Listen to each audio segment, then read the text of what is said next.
Well, here we go. Okay, tight. Chris Tolley, welcome to I'm Hill here. Climbers, episode 6. Sweet. Thank you for being here. In Thanks the for flesh, making time. off the internet. Yeah. No, thank you. I'm hyped. This is gonna be fun. And we got Ramblers in our hand here. Rambler. Yes. Big supporter. You know how many we went through at Driveway? I counted. You're a data guy. Well, so, yeah, there was over, I think, 5,200 over the course of the 30 weeks of Driveway. All right. And they were all free, provided by Rambler, so I got to shout out to them because they made this year a lot more fun. Awesome. Now we can feature them when we promote it, so that's fantastic. Hundreds of cases. Yeah. All right, man. Well, we got a lot to talk about. Yeah, we do. Before we started the official part of the interview, we were talking about having too much on our plate. Yes. And that being a theme. And it's not a bad way to live, right? Having a lot going on and you get one life. Trying new things, right? Yeah. So I think to kick things off, we can kind of do it in the at this point. Hill Climbers has a little bit of history. How'd you start riding bikes? What's the story? Ooh, goes back, I think, like 12 years old. Okay. Yeah, I grew up in LA, tried skateboarding, and I didn't really pick up. It was huge in the valley. When did you start skating? 10, Okay. I want to say. That's when I started skating. I think I did scooters too, but I had older cousins that rode BMX. Okay. And bikes are a lot more freeing than a board. You have to rely on your parents to I gotta go to the skate park. BMX bike, you can just go. And my parents did not care what I did, which was Awesome. tight. So yeah, BMX I could just go out all day. I had 3 sisters who's just escaping. You have more sisters than I have 2 sisters. I know, That's a lot of sisters. Man. I know, only boy. So Okay. yeah, it's a lot of testosterone. Yeah. So I had to get it out. So I understand you grew up in LA. Correct. And then at what point you moved to Ohio, to a very small town in Ohio? Yes. Yeah, that was, I would say, rough. And when I say small town, people think a couple thousand people, 600 people. Right. From That Los defines Angeles. a small town. Yeah, it's the most small. It had there's no stores. It had a post office. My mom grew up there. Okay. So we were close to my grandparents. Got it. So yeah, there was nothing to do, and I didn't have a car as in freshman year. Okay, Yeah. so you would have been 14 or Yeah, I left. It was prime time to leave LA, right when you're going to high school with all your friends. They're hey, we're moving to Ohio. And I'm oh shit, this sucks. Yeah. But fortunately, I had bikes. I could Yeah. build dirt jumps in the woods. Right. And that's pretty much how I survived. Okay. Yeah, because there's tons of, there's an abandoned coal plant. It's actually, it was one of the target. Get real creative in Oh, a town yeah. of 600 people in Ohio. There was nothing there. Yeah. So it was Your imagination, right? Yeah, that's all we had. So it was these these woods, a coal plant that was abandoned, and no one cared what we did back there. No one cared what we did anywhere in that town. I blew stuff up all the time, and there's there's no police. Yeah. It was A lot sick. of experiments. Yeah. So yeah, that's riding just kept me alive for sure. So did you kind of notice on Instagram you've got some serious BMX skills? Yeah. Did you take it kind of seriously and with skateboard, I grew up skateboarding, Yeah. so a lot of self-discipline, self-mastery.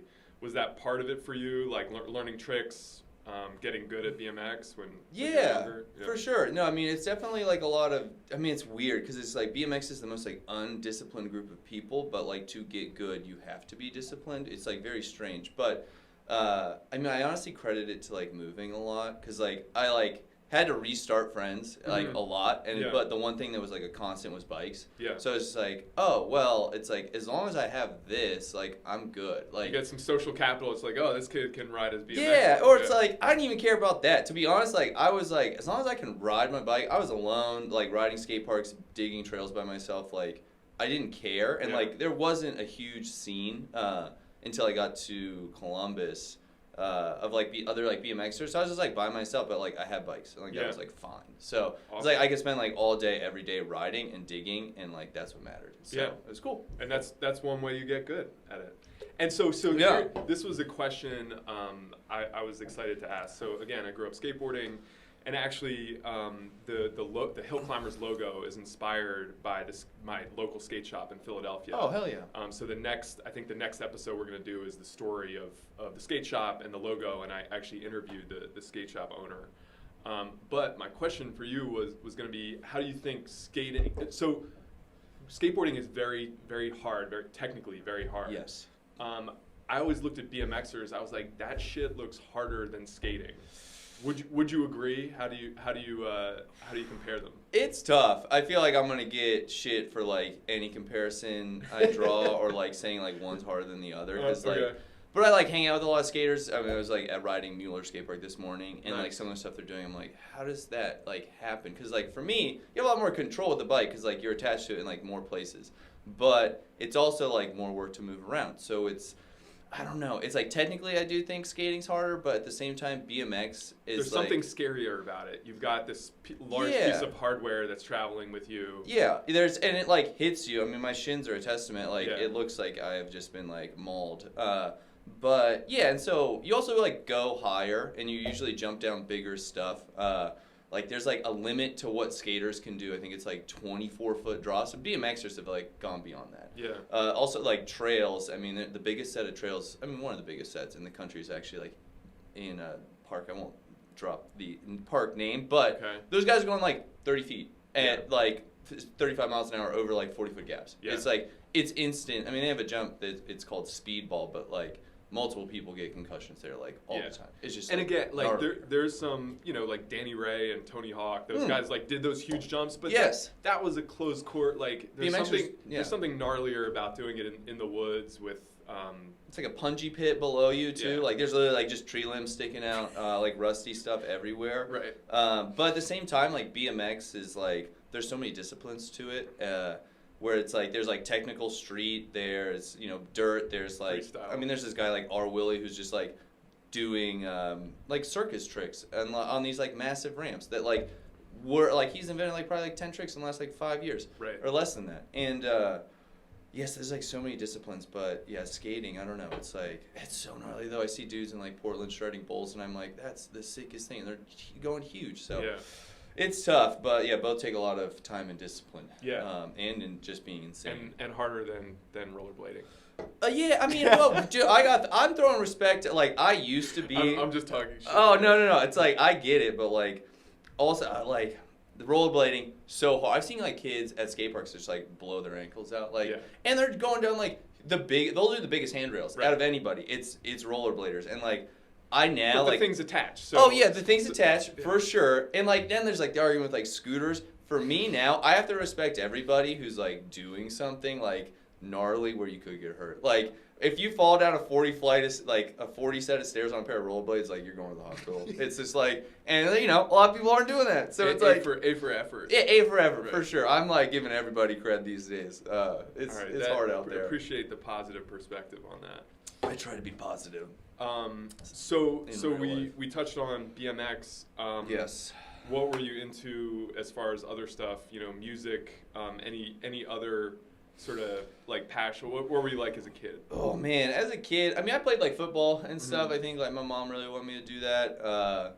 Which like it never really took. There was like too much like structure around it, and I had to rely on a lot of other people, so I was always like not 100% there. Not your thing. Yeah, but like I would say honestly, it was like mostly bikes. I like got super into clothes when I was young too, which like in Ohio was like a kind of a strange thing. That's that LA influence. It right? I mean, you it were was there for 10 years. Well, I just like I didn't want to. You go from LA, which is like a very like independent place, and you go to Ohio, which is like relatively conservative, and I just wanted to, and I had like long hair. I was like super into like speed metal. It was like pretty. There you go. But I had like that was like another thing. Like I would go to like Slayer shows and Iron Maiden and Pantera and all that fun stuff. But I like didn't want to fit in intentionally in Ohio. I was just like I'm not these people. Yeah. I am not like.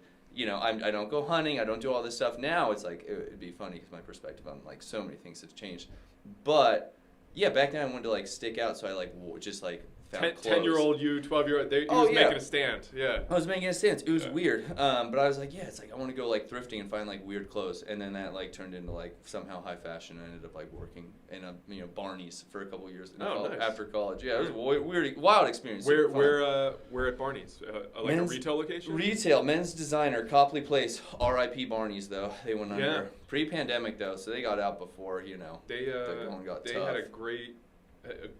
Ironically, a great online store. Like I used to buy stuff from them all the time. They were cutting edge as far as like online retail. They had a co-op here too. I was like trying to switch to. In Philly, they had a co-op. Yeah, it was great. But yeah, that didn't last. So yeah, that was it though. It was always bikes, man. Okay, so set the stage as far as the childhood BMXing. I think you mentioned that you got into you went to school in Boston. Or? Yes. So LA, Ohio, and then Boston. Okay. Yeah, trekking across, trying to experience tried to escape Ohio, trying to experience like a lot of stuff. Didn't really want to go to Ohio State even though it was free, which is in hindsight, not the best idea. But hey, you're young, you're in love, you want to go to Boston, follow your girlfriend there. It didn't work out. But hey, what are you gonna do? But yeah, it was cool, and like that is like it was a cool experience living on the Northeast. Don't ever want to move back there. I like the eternal summer that I have here. I will not lie, 9 years strong. So yeah. All right, so Boston is where you got into road riding, right? Yeah, well, I would say it's a tough... Or you had a taste before then? I had a small taste. So I like the story of me like getting into road riding. Yeah. I blew out my ACLs, both of them, riding BMX. When I was like, I think I blew the first one 17, junior year high school, 540 out of this bank. I was like, I just heard it pop, and I literally could see my knees swelling. And I didn't have health insurance at the time, which was like pretty rough. Even though I was 17, my like dad switched jobs, and I was like, how do I get this to not hurt? And so a few months in, my like friend lent me his like single speed, and I just like started pedaling around. And from there, that's like a crazy story of how to riding a road bike. Yeah, I just like I had so much energy, and I like didn't want to play video games. Like, and when I did get surgery, like I just like couldn't sit still. So I had to chill for like 8 weeks before I got on like a bike. But then having a road bike, I couldn't do BMX, couldn't do impact, but I could do like casual riding and like road riding, and like that was like kind of the time when like fixed gear stuff was like kind of popping off. There was like MASH, Maka Frama, like the OG like fixed gear stuff was like kind of in the zeitgeist. I think. Sorry to date you, but what years are we talking when you got to 2007, Boston? 2008? Right. Yeah, like I borrowed. I remember like. I feel like that would have been on the front of a fixed gear sort of trend. Oh yeah, yeah. It's when that would have been early days. Early days, yeah. I would say. I mean, like people were like bike messenger culture and stuff had been around for a while. Yeah. And I mean, there's like documentaries from like the 90s on that stuff, but like there are like group rides. Group rides and racing. Group That's different, right? Yeah, for sure. But there's like group rides. It was like Critical Mass. I don't know if anyone like remembers that. Like I don't think it's around anymore. I feel like they got into like some hot water by getting like too big. But like everyone had fixed gears. Like every college kid like wanted like a vintage like NJS like track certified like fixed gear. Yeah. And there's like the cool thing to have like putts around campus on. And so that I like got one of those like from my buddy, and yeah, I like loved it. I was just like I had too much energy to sit still, and I hated video games. Well, it's kind of like you said before. It's the freedom thing too. Oh, when you're that age, you don't have a lot of money, material possessions, but you can like get around. Yeah, I could go and like I didn't have anything else to do. And I mean, I remember I would go on like road bike rides like in jean shorts, shirtless, in the middle of like cornfields in Ohio, like just like listening to music. Yeah. And it was just like, it was great. I like could spend all day doing that because I used to spend all day riding BMX. Right. And it just kind of stuck. And like fortunately, like it healed my knees so I could get back to BMX. And I would say it fell off like I didn't like immediately like I didn't like stay riding road. It took me a little bit to like save up to get a bike. Okay. All right. So that's a great transition And by the way, it's interesting that you destroyed both of your knees because I think within racing you're sort of known for having power. Right? Yes. So we'll come back to that later. Full circle. So what did you start racing in school in Boston, or how'd you start racing? I was like trying to think of like I did alley cats. So like kind of racing, like so it'd be like point to point, like unsanctioned through the streets of Boston. And I think I started doing that like right out of college. Okay.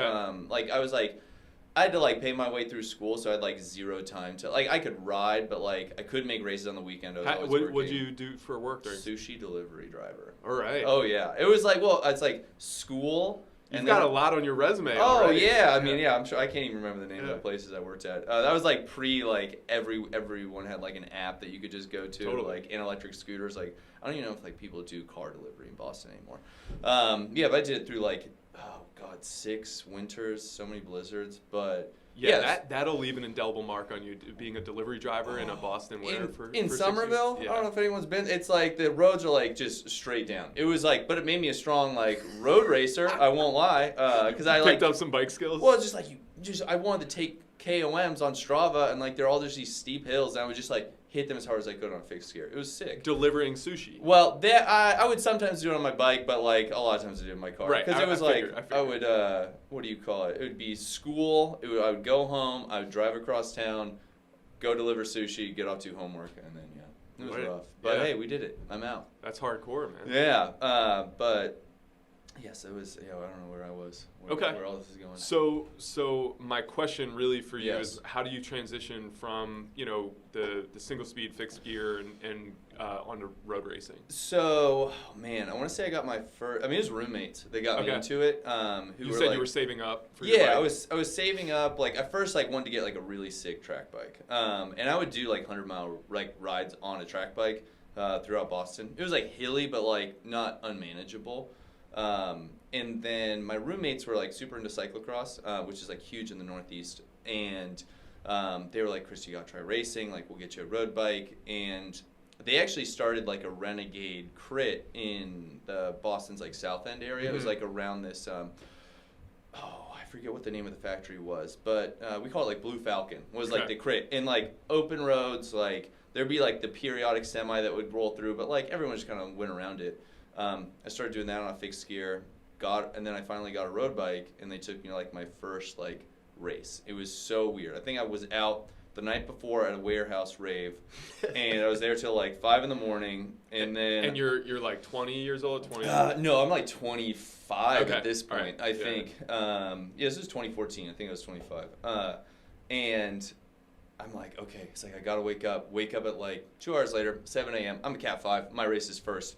Obviously, I mean, shout out to all the Cat 5s out there that are still trying to make it happen. It gets better. It gets better. I'm telling you, your race start gets later. It gets harder. It's more time, but like you don't have to sit in the dregs. But yeah, it was like Blue Hill road race, and I had no idea what I was doing. All my roommates said was like follow wheels and then last lap go as hard as you can. I was like, okay, it's like that's what I'll do. I had like no concept of like what I was good at. Like, was I a sprinter? Like, I didn't even know there was like different types of like riders. Like, I was just like, I didn't watch like road racing. I didn't know anything. And then last lap comes around, I'm on the front riding as hard as I can. And then the final sprint comes around, and I see someone trying to pass me, I just go harder. And I won. It was sick. Awesome. You won your first race? Oh, yeah. I won every race until I got to Texas. Wow. Yeah, it was weird. I mean, I won, it's like, I think it's Tokeniki. It's like, there was like regionals for Cat 5s. Okay. Sick. 1 lap. I won that, and then I won this one as a Cat 4, which was like Jamestown Classic, which is like super cool. It's like on a little island or islet or something like that around a lighthouse. Okay. Super beautiful. Very authentic for the Northeast. Oh, it was classic. Yeah, it was like waves crashing on the rocks. Yeah, I won that. It was so fun. I mean, racing back then, like, these are great memories, but like, I had no idea what I was doing. I was like, oh, like, when do I go? Like, and then I was just like, I'm just gonna go as hard as I can. Totally. And it worked. Yeah. But yeah, so, and then I moved down here and it got a lot harder. Okay. But, yeah. So is that how basically you started a driveway? Is that how? Yes. Tolley meets driveway. Is Yeah, because I packed up in Boston. I was like, I just couldn't. I quit my job. It sounds like you were still really, kind of a novice racer. Oh yeah, I was Cat 4 when I moved arrived here. in Austin. Okay. Yeah, Cat 4. This was 2015. I moved here, packed up, quit my job, and I saved up. I was like, I'm gonna take 6 months off and just go ride my bike and ride BMX and stuff. My mom had just passed away too, so I was just like, I need a break from life. Okay. And so I moved down here. And how'd you decide on Austin? I had always wanted to go here. Actually, this is a funny story, but I used to go to a youth camp down here. Okay. I think Lady Lodge Youth Camp. Yeah, it's in Lakey, which is the best riding in Texas. I'm going there this weekend actually. Okay. So I used to fly down there. My dad was a piano player, and I would just get to go to this camp. It's put on by the people that own HEB. Okay. So yeah, my dad would play for them, and then I was just down at their camp. It all comes back to HEB in Texas. I mean, yeah. It is. I will say they're the greatest family of all time. Okay. It's they're the most solid people. But I was oh, Texas is the sickest place. There's cold water, and it's I'm outside all the time. I don't care if it's hot. It had their own version of Barton Springs there. It was okay. It's called Blue Hole. It's the best swimming spot of all Beautiful. time. And yeah, I was okay, it's I'll go here. And then, it's actually Austin, a lot of people don't know this is a BMX capital. It's here and California, San Diego, Long Beach area. So I read recently in the Austin Business Journal that they're bringing a BMX race to North Austin. Did you hear about this? Oh, well, there's a track up there, a fully built out BMX track. They don't.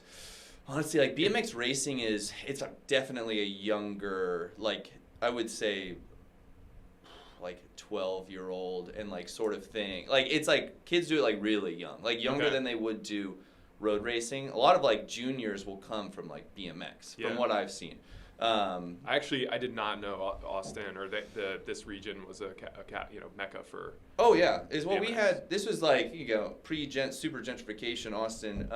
They had 9th Street Trails. It still exists, which is going to be there forever, which is awesome. But they also had this ramp.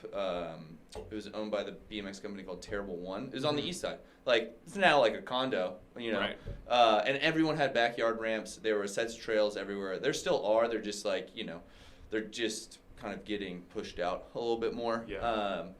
And yes, but there's also a few BMX companies here. Odyssey, which is run by another brand. Full Factory, Empire BMX, were the sickest people of all time. They're based here. Okay.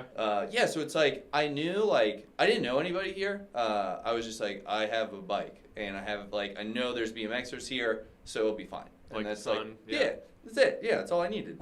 So great. Yeah. Great story. And then you arrive in Austin. Yes. And you start really racing crits, right? Yeah, I don't think... Eventually? Well, the only crit I had ever done before I got to Austin was Red Hook crit. Okay. In the rain. Yeah. Pouring rain. That was my first race, actually. Well, what did I say that was? That was my second race. Pouring rain, Brooklyn, just the craziest race experience of all time. That was my first, crit, and it was on fixed gear. But yeah, when I got to Texas... Did you win that one? No. Okay. That was, Red Hook was, getting into, more people were coming into it, and I was it was pouring rain. I didn't know anything. I think I pumped my tires up to 110, and I was just hitting these corners. People were dying all around me, and I'm I got 20th, which back then I mean, I'm trying to think if that was my first race, if Jamestown or that was first. I can't remember, but my first road race right. was the one in Blue Hill, but then yeah. Red Hook's my first. So set the stage for you arrive in Austin. Yeah. You discover or rediscover driveway. Yes. And start racing. Vivid memory. What was, I guess the year would have been 2015. And what was going on in driveway in 2015? 2015 driveway. I remember hitting people up on Instagram and maybe Facebook. I was hey, does anyone go to this? And then I had no idea what I was walking into. And 2015, oddly enough, was the year that driveway had the most people of all time racing. Yeah. And I was floored. It did not make sense how cool it was. Especially coming from Boston where there was nothing like that. Totally. I had never seen a bike racing community ever so that. How many are we talking about in in starting line? Like Oh, 100. Easy. Okay. Yeah, I mean, every field, I think, like, it was the first one. I think I went to the first one, it sold out, and I think I did the Cat 4-5 race. The first, was it the first one ever? Or the first, the first one of the season. Yeah. Driveway goes back, like, I forget, like 20 years? Yeah, something like that. It's like 2011. It's kind of like, I don't know the exact story. I have the data back to 2012, but I think like 2011 is when Andrew Willis took it over, I think, from Barry Lee, and it used to exist, but there was like, the track has like changed multiple times. We can get into that.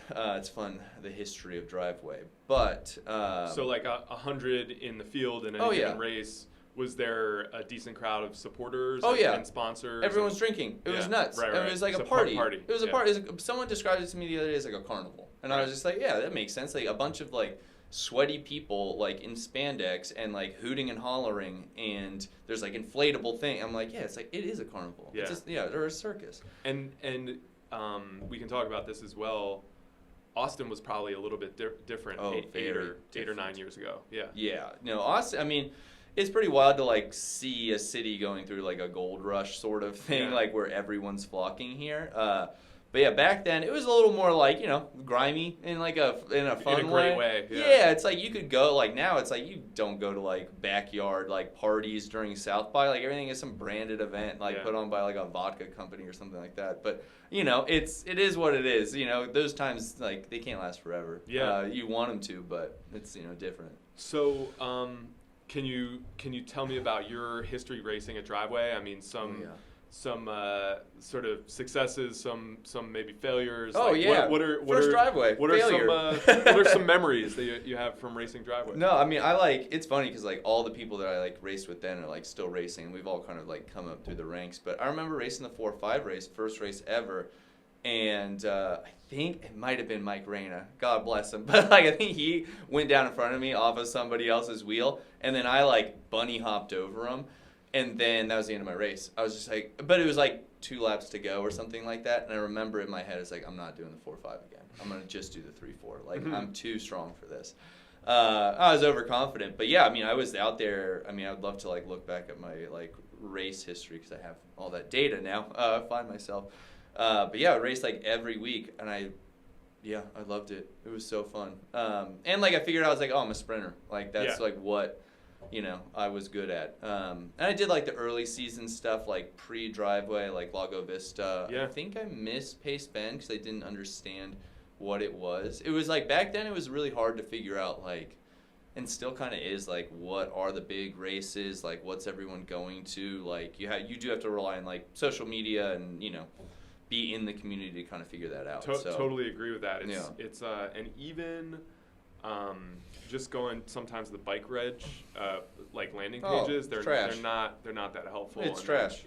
No. You kind of rely on people being really good at social media, right, to get info. Which is or you better be part of a team. Yeah, where they can lay the schedule out for you annually. Exactly. Yeah, a team like now there's like I try and be. Cause I like look back at my own experience. I'm like, okay, it's like what if I was like new here? Like how would I find out about this stuff? Right. And so I try to be pretty good about that. Like how do I get these out? How do I promote it? Like how do I like there's people that don't know about Driveway still that like there's one.